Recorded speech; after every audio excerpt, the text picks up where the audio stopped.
Own the Rhythm, the Blueprint series. I am Phillip, your host. This show is about how personal philosophy affects creative work and life. You'll hear from successful writers, vloggers, and business content creators that are living proof of the benefits of discipline. Beyond bragging rights, this show is about sharing their blueprint with you. Open heart, open mind, and ask questions. Maybe this is the blueprint for you.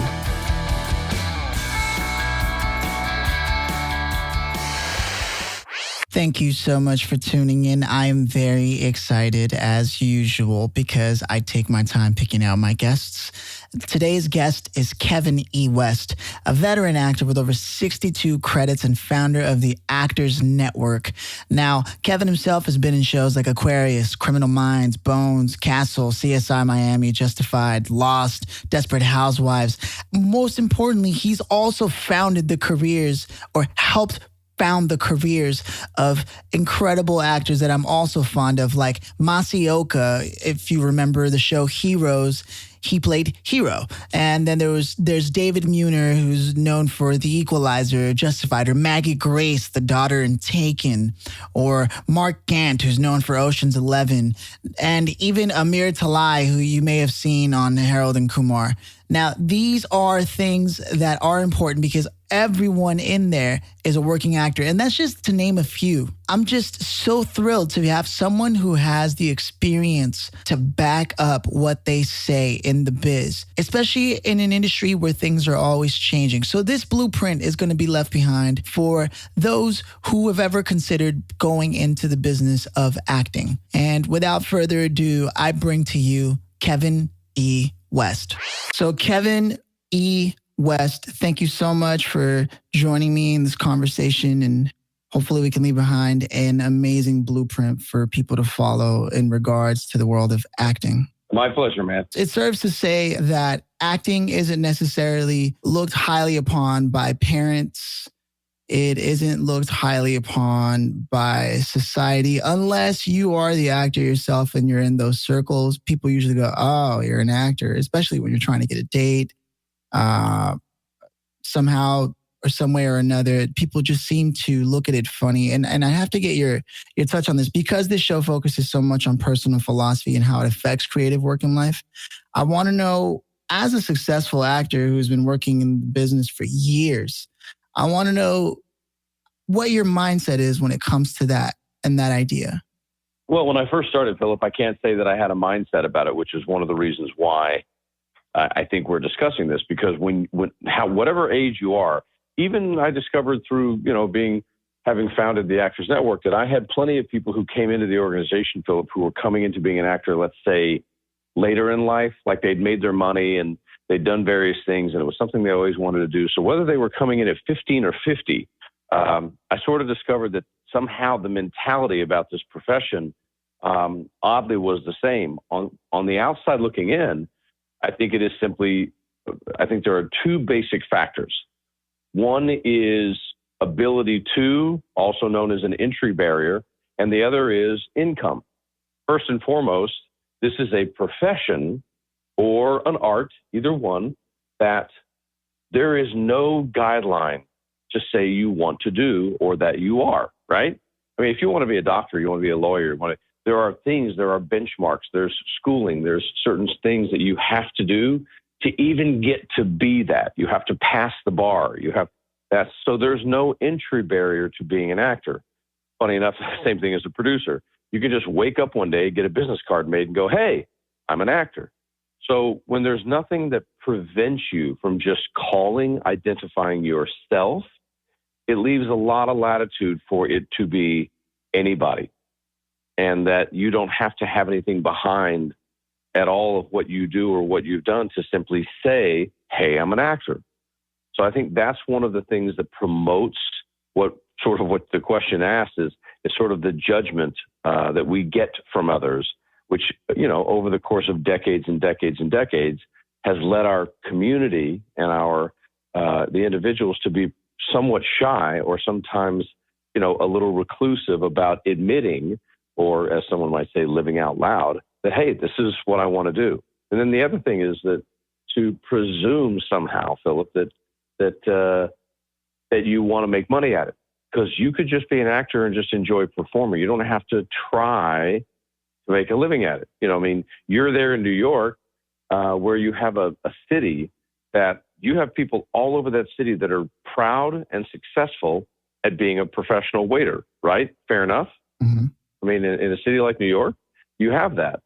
So if you flip that and go, I'm happy to be a professional waiter and I do acting on the side because I love it. Okay, but that's not a common phrase. What you commonly have is, well, I'm waiting tables, waiting to work more as an actor. Mm-hmm. Because, 99.8% of our profession doesn't make a ton of money, and 98% of our profession really barely makes above 50 grand a year, which once you hit 30, 35 years old, if you want to have a family, that's really not, it's a hard living wage, especially if you're in an expensive city like Los Angeles or New York.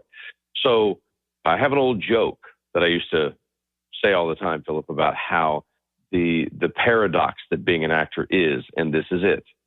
Whenever actors go on strike, and again, I know you're newer to the profession, but once in a while, when you're a union member, SAG-AFTRA, and back in the day, we have gone on strike. And so when the general public, let's say people in Ohio or Tennessee, where I'm from, or so, see a bunch of actors on strike, the natural thought or the natural language that I hear come out of people's mouths is, look at all those rich, spoiled babies on strike for what? They're all millionaires. Which, of course, we know is so not true, but that's the perception. Right, not true, but that's the perception, of course, because of the stars. Yet, if you were a 50-year-old man, Philip, and your daughter was 21, and she came home one day and she said, oh, my God, Daddy, I'm in love with an actor. Your first thought would be, oh, Lord, he's never going to be able to pay the bills. How do you square those two statements? The same 50-year-old, when we're on strike, calls us all a bunch of rich, spoiled baby millionaires. And then the daddy whose daughter's in love with one, his first thought is, oh, he'll never be able to pay the bills. Well, you can't have both of those thoughts simultaneously. That's, of course, somewhat illogical and unfair. Yet, that's exactly what occurs, because that's how we're looked at. The community is viewed when we are being upset about something, same as I've heard people for decades say they don't want to hear anybody's opinion who's an actor with regards to politics or social issues. Like, wait a second, I'm a human being, a citizen, and a tax-paying citizen, so I have a right to have an opinion. So those are some of the constructs where actors are sort of set aside, as it were, or put into a box that's fairly negative when it's convenient to do so. So I think that's a lot of what this comes down to in terms of how do I think people think about the pre-thought of being an actor, which, again, you're right, causes people sometimes to not feel very proud of calling themselves an actor. Right. No, I appreciate that. And the next seemingly logical thing to touch on that I imagine listeners would want to hear your opinion on is the whole act of ethnicity and race and boxing that in. And that's a whole other card to play in itself. Yeah. You and I chatted about it a little bit when we were having our beer. It wasn't a coffee; it was a beer, right? In Los Angeles. That's why my TED Talk that I will be doing next year, and the second chapter of my book is called The Decision. It's like, you can't expect other people to be in your head about this. Yes, you can commune and consort with fellow artists, but you have to make a decision to yourself. That's my thing, the decision that you are going to become an artistic product for sale and not just an artist. And the more you stay focused on that, then I believe the more you have begun to make your own blueprint for what it is you want to do. For me, and sometimes people think that just because they're moving, they made the effort to move to California, made the effort to move to Manhattan, that's a clear distinction and decision. It's like, it is one of physical action, I agree with you, but it's not necessarily the one mentally and emotionally that's going to carry you through the difficult times of trying to build a resume and a career. And let's take me just for example. I'm a Latino, right? Or I have a Latino appearance to some degree. So now I think that there's no way I could ever audition for this part or that part. And all of a sudden I become discouraged and I no longer want to move forward. You hear what I'm saying? So that personal philosophy, all of a sudden I'm like, well, they would never cast me for this. And so what does it matter? I may as well just turn away now and not pursue it. What do I have to say about that? Gosh, John Leguizamo. I mean, I can run down uh, all sorts of examples of there are human stories for every ethnicity, and there are human stories, especially since the turn of the century. Alternative casting, which shouldn't be phrased alternative casting, it should be phrased just legitimate real life casting, has become so much better than it was, especially in this country, for the last 6 or 7 decades of being an actor, that there are now more people that are open to auditioning and hiring people in your category versus someone who is just a Caucasian contemporary of yours than ever before. So that my response to somebody who was carrying that belief system or thought is that, well, this is why knowledge is power. If you were to actually look at any metrics or statistics in this area and look on television or film, you would see that it is not uncommon at all these days for someone who is of a different etymology, origin, or ethnicity to be hired in a position that someone my type would have gotten 20 years ago. So those numbers have gone up, and it's a fact. It's not something I'm just inventing in my head. So that would be my response to that, Phillip, for sure. Sure. Yeah. The reason I ask is I know that I've met a few friends who have that belief that, well, I look one way. And I mean, after speaking to you specifically, I definitely felt more along the lines of your own train of thought, where that just opens up opportunities that are specifically available to you. I do appreciate your sentiments on that. Yeah, well, I mean, it's just, again, it's a business. I just look at it as a business, and the business has changed, and the business is far more inclusive today than it was 25 years ago. So there's, as you say, there's a decision that needs to be made, what you call the decision, to understand that you're going to be a artistic commercial product for people.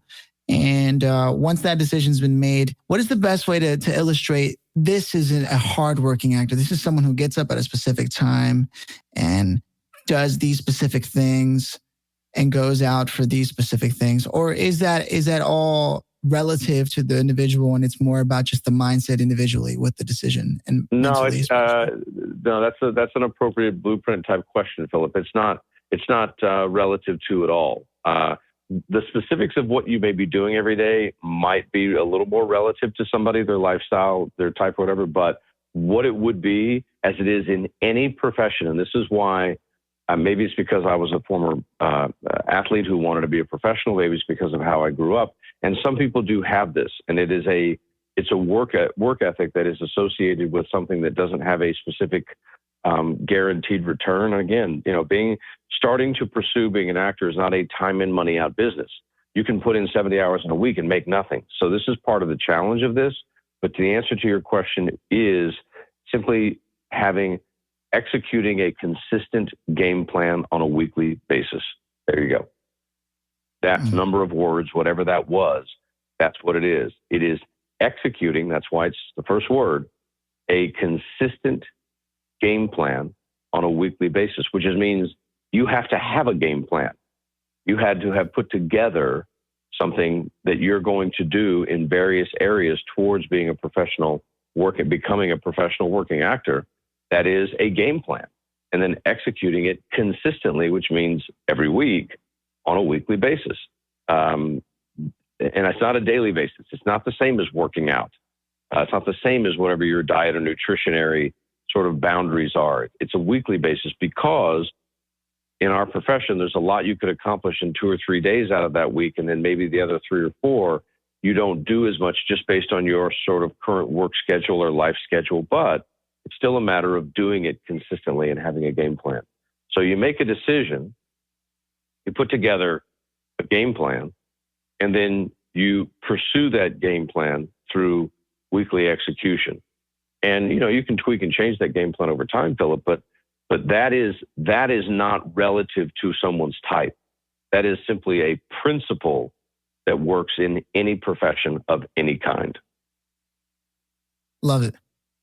Now, one thing that has been heard time and time again about Hollywood in general is they say it's not what you know, but who you know. Does that still stand strong 25 years later, having been in the industry that long? Has that changed? Can you Can you get by without schmoozing? Well, I think we have a couple of long-standing sort of stereotypes in there that I'd probably spend a little time sort of unpacking and pulling apart. Can you get by without schmoozing? Love the word, by the way, Philip. I've always gotten a kick out of that word.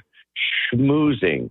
I probably would call schmoozing today simply engaging people on the other side of the desk, which is also why I don't use the phrase networking. I say targeted networking. But many years ago, when I was first speaking at the Actors Network, I turned that phrase around and said, it's not who you know, it's who knows you. And the who knows you part is having spent as much time and as often as you can do it, meeting and talking briefly, keyword, not schmoozing, briefly to people who can be, rather than being assistive in your career, or rather than giving you something or handing you something, or, man, I just need somebody to help me out. Well, what you need this, Philip. You need as many legitimate individuals in your industry who are aware of you and think highly of you so that they can therefore at some point consider you. That's not schmoozing and that's not networking. It's exactly what I just said. You need to have as many individuals in this profession as you can possibly have who have a sense and understanding of you and therefore would be willing to consider you. If somebody wants to call that networking, if somebody wants to call that schmoozing, that's where it gets individual, Philip, is how somebody likes to phrase it or what jargon they want to associate with it. But does it matter in this profession today that you still have a number of people of what I call, as a part of your spider web that you didn't know before you got into this business? Absolutely. Does it still matter if you're one of those people who's sort of born into a family where there's either a lot of already entertainment success and their friends tell two friends and they tell two friends and you don't have to do as much of that just by birth? Yeah, that still matters too. Sure. I mean, lucky positioning will always matter. Just ask a number of people who were born as trust fund kids. It makes it a lot easier to not have to worry about that summer job. So sure, it always helps to know people, but it's also that will never change. But to me in this profession, it's also that people know you. And so I never really looked at it as networking or schmoozing or any of that. I just looked at it as I am a walking billboard for what I'm selling as an actor who wants to do it for money. My physical type, my height, my face, my skin, my voice, everything about me. And while, yes, we certainly have pictures, and yes, especially today, we have video content where, we have things that are either what we call an edited master demo reel, or whether or not you just have pieces of stuff that you've done. But in-person communication and in-person engagement is incredibly unique and way more powerful. And so I will always believe that actors who are trying to build a career, that one of those things in that game plan is to consistently find a way to encounter, that's the word I use, encounter people on the other side of the desk who could affect their career positively. And so, yes, it is intrinsically and inherently a part of this business. Absolutely. And it's the thing we hate the most. Yeah, absolutely. I can't tell you how many parties I've been to, or I think I asked someone, one of the first parties I ever went to when I first started sort of dabbling with the idea of acting. And I said, how do you guys do this every day, all the time? And this is just the what you do for a living. And the guy turns over to me and says, well, Phillip, it's all bullshit. And all I could think to myself was, well, damn, that's a terrible way to live, to be introduced to the industry. I like your way a lot better. When somebody, depending on their position, says it's all bullshit, I know why they use that phraseology, but it's not accurate. It is entertainment. And I think one of the easy ways to not look at it as bullshit is just to realize it's a multi-billion-dollar business, period. It's a multi-billion-dollar business. Now, you tell me, Philip, even if you had a lot of money, if you were investing, $5 million into some film, is that bullshit to you? No. Right. So the truth of the matter is, you can get caught up in what other people want to characterize something as. You can get caught up in in sometimes what feels like the bullshit of how and why somebody gets a job. But if you think for 1 second that producing something that you got $5 million into, or a TV show that costs $5 million on a weekly basis to produce is bullshit, then I would probably agree you probably shouldn't be in this business, because that ain't bullshit. That is, I would agree with you, Philip, much more so about your mentality. I never viewed this business as bullshit. I viewed it as subjective, and that's different. That's the same as saying dating is bullshit. Mm-hmm. Yeah, sometimes dating sucks. Yeah, sometimes there's a lot of bullshit that comes along with dating, absolutely. But some of the point, or at least hopefully some of the point of dating at some point is that you meet someone special and that you also have a lot of enjoyment along the way. So, but it is vastly and terribly subjective. Well, the business of art is subjective. Get over it. That's one of the first things that I talk about in my book. If you can't handle that truth, then you should just be an actor who is a professional waiter or does something else and just acts on the side because you love it and don't have any career goals about it. Because this is a multi-billion-dollar business, and that, I assure you, for those people put that money in, it ain't bullshit. But it is terribly subjective. And just like the rest of life, it is terribly unfair. Couldn't agree with you more. I don't think I've ever heard that context. Right. I mean, again, this concept that it's all bullshit. Well, that sort of presumes to say that, somebody can just show up when they feel like it. No one has to be on time. And it's just everything's sort of haphazard. And that's horseshit, man. That is horseshit. As we've just seen for what's gone on in Hollywood with Weinstein and Spacey and Louis C.K., do people who have a lot of clout and a lot of power and a lot of leverage get cut a lot of slack regarding a lot of things far beyond just sexual assault? Absolutely they do. And guess what, Philip? They do in every single industry in this world. Right. CEOs who make billions that get away with all sorts of sexual assault and many, many other things. Currently, our president is getting away with breaking about 5 laws we've had in place in terms of owning your own businesses while, gaining monetarily from being president. And that's not even a political statement. It's just a fact. So people in power will always get away with lots until you actually call them on it, sue them or whatever. But that doesn't presume, or that doesn't make an entire profession bullshit. It doesn't. And I think a lot of times it's very helpful to us, Philip, because it is such a frustrating business. It helps demean the business by getting on that train of calling it all bullshit, and therefore it makes us less responsible to what it is we claim we want to do. But I don't believe that's a winning mentality and a winning philosophy. If you really want to do this and make money at it, I don't think calling it all bullshit is a good premise to have. Agree with that. If I'm not mistaken, you've got over 25 hours of discussions on the business in general available online to just anyone. Yeah, I mean, the Actors Network, if you go to actors-network.com, the Actors Network has an online membership, and it's really inexpensive. Actually, people should jump on it now because I'm going to be changing the pricing at the end of this year. But yeah, for $10 a month, I mean, I have 115-minute webinars on there. And so there's 25 hours of content that you can, on all sorts of various subjects, some of which are tangible and some of which are philosophical. I have them both because I've always discussed both, just as we have here today. They both apply. You can't just do one or the other. Got to do them both. If there was just one thing you could go tell yourself way back into the beginning of your journey, and obviously it's more than one thing that you wish you could tell yourself, but if you really only had just one thing you could leave behind for yourself, what would that be? I probably would have spent more time if I went all the way back and looked back at how I probably spent too much time trying to do too many aspects of this industry. We call it acting, and we just kind of leave it at that. But acting is not the same as performing, and performing is not the same as being an on-air personality. There are a lot of ways to sort of pick apart and categorize quote-unquote performers or people that are talented. And as I had identified a long time ago, I'd identified like 45 different professions in which you could make a living in just that one lane as a performer. And I think one of the mistakes that we commonly make, because there are no rules, there are no guidelines, is we try to pursue and or leave ourselves open to too many of them.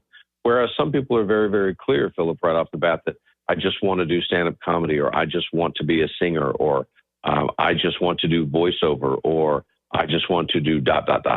And I would say that I wasn't trying to be a jack of all trades and a master of none, but I would probably say the biggest error that I made in the first 5 to 10 years of this profession was that I didn't just hone down and go, okay, here are the one or two aspects of this industry, type of work that I'm going to focus down on, because daytime television is not primetime television, and hour drama is not half-hour sitcom.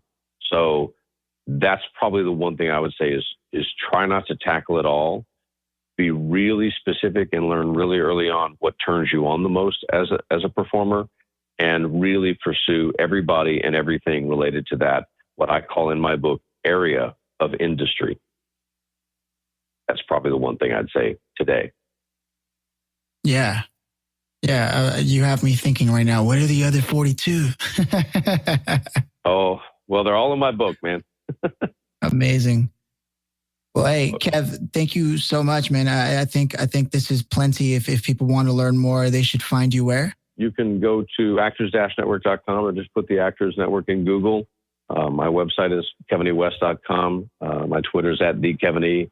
And I do consultations via Skype or here in Los Angeles all the time. So that's an easy way to find me. And also, Philip, the Actors Network has a closed group Facebook page, and that would be a really good thing that I would encourage people to. You have to request to join, and then you have to answer 2 questions. But we have like 8,300 people in that group, and so that's a really good professional group to be a part of on Facebook. Yeah, I'm going to jump on that myself, right? Like right after this call. Okay. Thanks, Kev. My pleasure. Thanks for listening. I hope this blueprint will help you own the rhythm in your space. Feel free to subscribe and reach out to me on Instagram or Twitter @Phillip Lanos, PhillipLanos. Also, you can visit owntherhythm.com if you want help producing your podcast. Open heart, open mind, and ask questions. Stay tuned for the next blueprint.